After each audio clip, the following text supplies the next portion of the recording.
தமிழ்நாட்டில் இருக்கக்கூடிய 38 மாவட்டங்களின் பேருந்து நிலையம் 2026லயாவது பேருந்து நிலையம் மாதிரி இருக்கா இல்லையா அப்படின்னு நம்ம பார்க்குற சீரீஸில் அடுத்ததாக போயிட்டு இருக்க மாவட்டம் தான் திருச்சி. இந்த பேருந்து நிலையம் நல்லா இருக்கா நல்லா இல்லையா அப்படின்றதுக்கு முன்னாடி தருமபுரி மற்றும் சேலத்தை இணைக்கக்கூடிய ஒரு பாலமாக அமைஞ்சிருக்க தொப்பூர் கணவாய் வழியாக பயணம் பண்ணக்கூடிய வாய்ப்பு எனக்கு கிடைச்சது. பஸ்ஸில் நம்ம பயணம் பண்ணும்போது அந்த விபத்துக்கள் நடக்கக்கூடிய இடங்களை பார்க்கும்போது உண்மையிலேயே நம்மளுக்கு அச்சத்தை தான் ஏற்படுத்துது.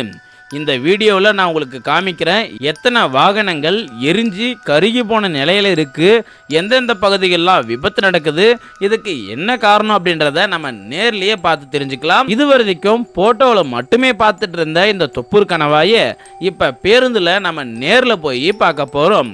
உள்ள அப்படி என்னதான் இருக்கு அப்படின்றத பார்த்தரலாமா? சரி வாங்க நேரில் போய் பார்த்தரலாம். தொப்பூர் காட்டில் நுழையும் போதே ஒரு கண்டெய்னரே கவுந்து கிடக்குது. இது எப்படி கவுந்திருக்கும் அப்படின்றத பாருங்களேன்.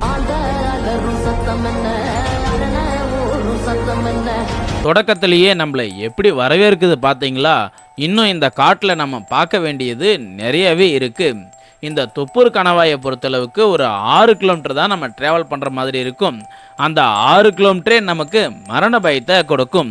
முக்கியமாக இந்த பாலத்தில் தான் அதிகப்படியான விபத்துக்கள் நடந்திருக்கு. ஆண்டுதோறும் இந்த பகுதியில் எவ்வளவு விபத்துக்கள் நடக்குதுன்னு பார்த்தா 250 300க்கும் மேற்பட்ட விபத்துக்கள் தொடர்ச்சியாக நடக்கிறதா சொல்லப்படுது. உயிர் பலிகளை பொறுத்தளவுக்கு 100க்கும் மேற்பட்ட உயிர் பலிகள் இந்த பகுதியில் விபத்தின் காரணமாக ஏற்படுறதா சொல்லப்படுது. அவ்வளவு மோசமாக இருக்கிறதுனால தான் தமிழ்நாட்டிலேயே மிகவும் ஆபத்தான சாலைகளில் இந்த தொப்பூர் கணவாய் முதல் இடத்தை இடம் பிடிச்சிருக்கு. இந்த தொப்பூர் கணவாயில் முக்கியமான 4 காரணங்கள் சொல்லப்படுது இங்கே ஏன் விபத்துக்கள் நடக்குது அப்படின்றதுக்கு. இதில் வல்லுநர்கள் என்ன சொல்கிறாங்க, ஊர் மக்கள் என்ன சொல்கிறாங்க அப்படின்றத நான் உங்களுக்கு ஒவ்வொன்றா சொல்கிறேன். அந்த 4 முக்கியமான காரணங்கள் என்ன அப்படின்றத பார்த்துடலாம். விபத்துக்கு முதல் காரணம் என்ன அப்படின்றத நம்மளுடைய சப்ஸ்கிரைபர்களே கமெண்ட்டில் சொல்லியிருந்தாங்க. அதை நான் கொஞ்சம் தெளிவாக சொல்கிறேன்.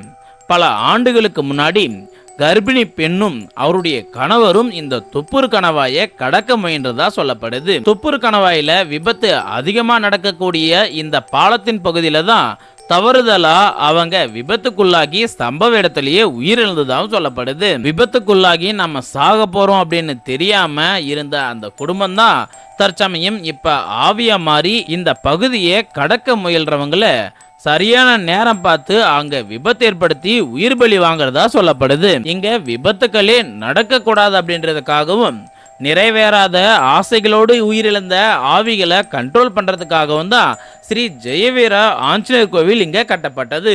இருந்தபோதும் இந்த பகுதியில் தற்சமயம் வரை உயிரிழப்புகளும் விபத்துகளும் நடந்துட்டு தான் இருக்கு. எந்த காரணமா இருந்தாலும் சரி இந்த விபத்துகளை தடுக்கணும் அப்படின்றதுக்காக தான் இந்த காட்டிலே நீங்க வர வேண்டாம், காட்டில் நீங்க பறந்து போலாம் அப்படின்னு பாலத்தை அரசாங்கம் கட்டிட்டு இருக்காங்க.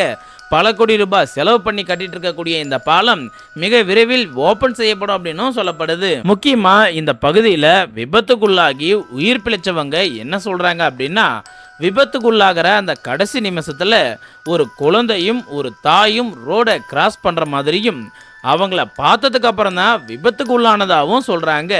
முக்கியமா அந்த குழந்தை என்னை பார்த்து சிரிக்கிற மாதிரியும் அழுகிற மாதிரியும் நான் உடனே உணர்ந்தேன் அப்படின்றதையும் சொல்லியிருக்காங்க. இப்படியும் ஒரு சில பேர் சொல்ல, இன்னும் ஒரு சில பேர் என்ன சொல்றாங்க அப்படின்னா, இந்த பகுதியை நான் தனிமையாக கடக்கும்போது யாரோ அழுகிற மாதிரி அழுகுறலை நான் கேட்டிருக்கேன்.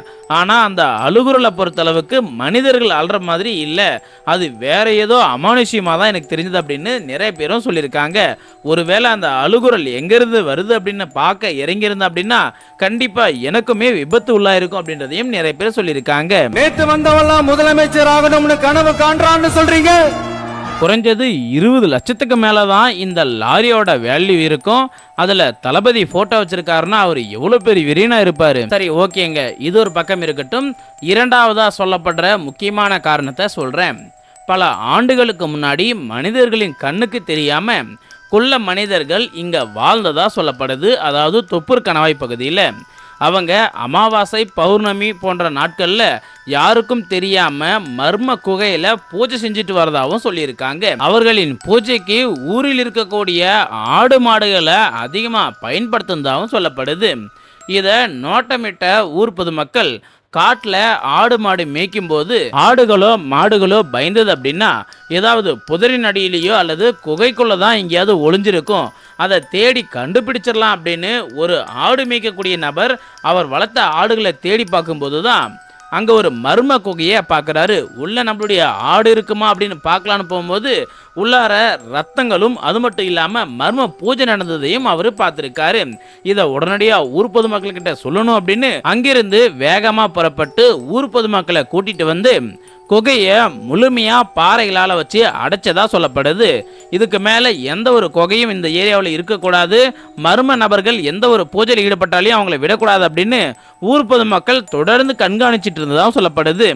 இதனால அந்த குள்ள மனிதர்கள் விட்ட சாபம் தான் தற்சமயம் வரை இங்க விபத்துக்கள் நடக்கிறதாகவும் சொல்லப்படுது. மூன்றாவது காரணம், இப்போ போடப்பட்டிருக்கக்கூடிய இந்த சாலையில முன்னாடியே அங்க முனியப்பன் கோயில் இருந்ததாகவும் சாலை விரிவாக்கத்தின் காரணமாக அந்த முனியப்பன் கோயிலை முழுமையா அங்கிருந்து இடிச்சு அகற்றப்பட்டதாகவும் சொல்லப்படுது.